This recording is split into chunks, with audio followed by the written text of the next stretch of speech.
Hello, everyone. This is Lisa from Power Wheelchairs for Success. Today, we are talking to all wheelchair users, and this is about relationships and connecting with others. I know that um, this is a big topic and could be addressed in many different directions. But today, we're going to address you and your caregiver, if you have one, or if you just have a group of family members or neighbors or someone who is assigned to you, to assist you in what you need. And maybe you don't have anybody, but I think that the topic of relationships and connecting with others is important for all of us, and whether we have a caregiver or not. So let's get started. First off, in any relationship, it's really important. Let me bring up my booklet here as my guide for patience. Relationships just don't happen out of magic, as we know. It takes work. So patience is the first one, and the first step that you need to use to really work on developing that new relationship, or change, adjust, or build that relationship that you're in with the caregiver. Of course, you gotta get to know them and their personality, what they like, what they don't like, all that kind of stuff. So, how they think. So it takes patience to go through all of that process. So patience. Perseverance. Perseverance is going to be different for the caregiver, but for you, perseverance and not giving up sometimes is going to be hard. Sometimes there are going to be days where, I'm in a wheelchair too, so, we have our obstacles, we have our struggles, we have our difficulties, and some days are harder than others. Some days are easier than others. So perseverance, to not give up, to try again, to do it differently, and see if you can succeed. So in the relationship especially. So perseverance in everything you do, but especially in how you engage with the other person. Listening. Sometimes, we forget about the other person and what they're trying to communicate. So listening is really important, and giving feedback or asking questions to make sure you understood. So listening, just listen carefully and see if you understood of what that person is asking, what that person needs from you, what that person wants, how the person wants to do it, so listen. Sometimes we jabber a lot. I am hearing impaired, so sometimes those of us who are hearing impaired, we know that we can talk more so that we don't have to make the effort to listen, to hear what the other person is saying. So we make that mistake in talking too much. So it's important to grow in those skills of listening to the other person. Always ask. I made a video of for the caregivers. So I have recommended, and these are recommendations, I've recommended that they always ask before you are moved. If they need to go somewhere, that they ask if you want to go. So that's the information that I have given to the caregivers. Now, on your part, and this might require some practice, ask if you can go, because maybe they didn't think you wanted to go or needed to go, so you can ask, can I go with you? So sometimes you have to speak up. Some of us are a little quiet and introverted, so sometimes we just don't ask. Ask for what you need as well. I have a need for, and always start in I. So I have a need for people not to move me or move my chair without permission. I have a need for my room to be in a different configuration. I have a need for things in the refrigerator to be at a lower shelf so I can reach it, especially those things that I used often. So say it in I. If you start using you moved it, you did this, you did that, could cause some friction in the relationship with your caregiver or someone else. So always use I so that they can hear what is it that you need minus the accusation. So when you start to use you did this, you did that, you said this, it can sound very negative. So use I, practice. It takes some practice, even for myself. So I have a need, or could we move XYZ down to a lower level so I can reach it? So using I, using we helps a lot so that there's not the you in there accusing the other that they didn't pay attention to what you needed, and therefore you're going to start an argument. And that just really puts a stress on the relationship, and it's not going to help you. It's not going to help the caregiver. It's not going to help your girlfriend. It's not going to help your family. So use I or we, so it's a non-judgmental, non-accusatory statement. Okay? So you might have to practice in front of the mirror. I had to do that a few times. So, because sometimes we're in a lot of pain and we're frustrated. Being in a wheelchair, as you know, is not easy. And we're going to have our good days and we're going to have our bad days. And people might not pick up on that. It might seem very obvious to us, but it might not seem obvious to the other person. They look at us and we look fine. But inside, we have a turmoil of, geez, I just dropped the whole basket of clothing in my room and now I have to pick up the whole thing.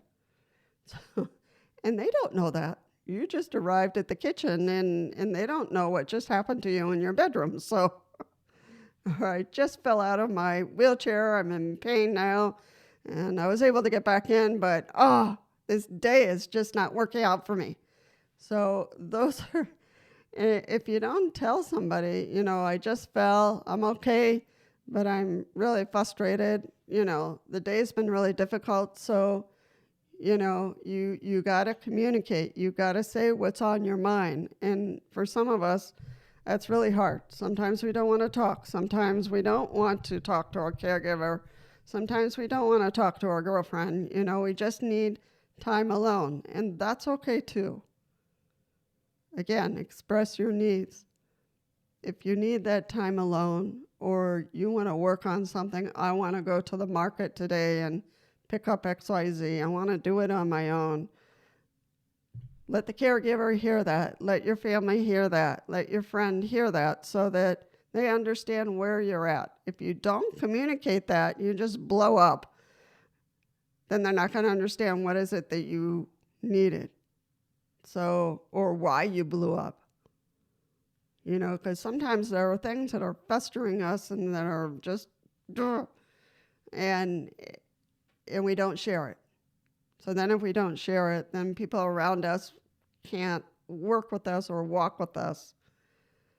Because this is really about a journey. Hopefully a journey that you go forward, not backwards. Sometimes we'll have to go backwards, but that's okay. As long as we have that hope to continue to go forward. It's really important for us to have hopes and dreams and to express that. Tell people what you need, what you want, what you're thinking, because if you don't, they're just guessing.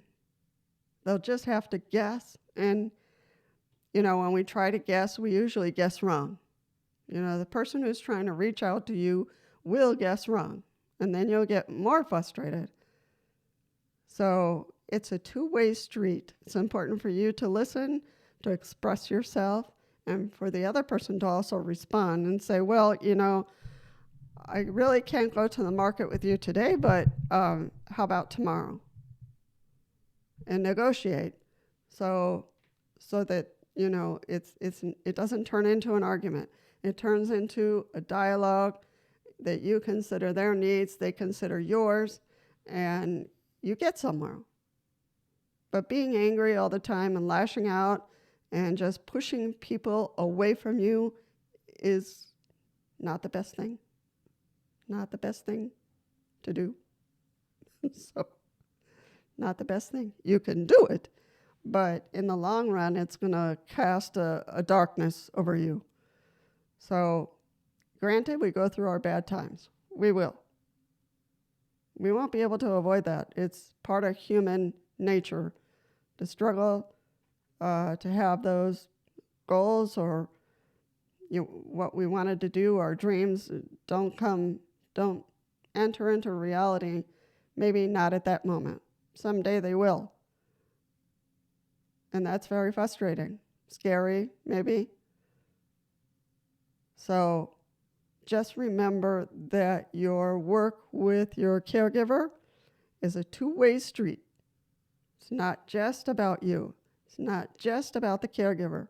It's about both of you. It's a relationship. So do your best to be able to be open. Be open for that person to step into your journey, into your thoughts, your dreams, your goals, your needs, your pain, your suffering, your joys. It's really important, because otherwise the people around you are not going to understand what you really want, what you really need. So use I. And there's another one I'll give you as a bonus, is how and what. When you need to ask a question, you're really frustrated, just take a deep breath and just say, how can we do this differently? What can I do, to do it differently? Or what can I say that will be helpful? How can we do this differently? So how and what are non-judgmental questions. How and what.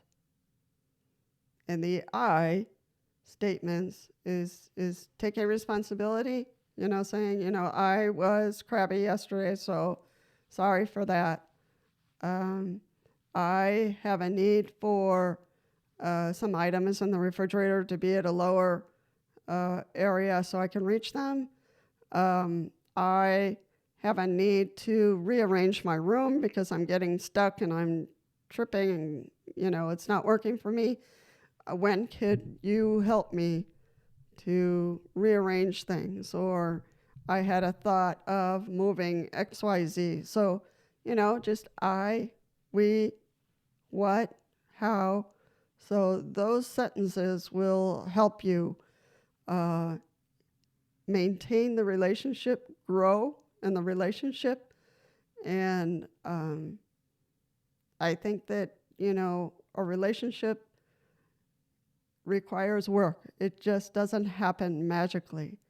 You have to put in your piece, and the caregiver or those around you who are trying to support you, they have to put in their 5 cents. So consider all of that and think about it. Take some time to think it over. Take some time to practice those sentences that I just shared and see how it goes. See if that really engages and helps the relationship remain and to be stable and to be happier, to be free of stressors. So if you have any questions, you want to post your experiences or difficult relationships and how you worked it through, please feel free to post them down below. And if you have questions, post the questions and see if we can, work it out. Because there's a lot of people out there in wheelchairs that have gone through a lot, just like I have, just like you have. And they have ideas, they can post their ideas. And one of those ideas might work for you. I realize that a lot of people around the world are listening to these videos, which is very cool. I have people from the United States, India, Philippines, United Kingdom. So hello to all of you.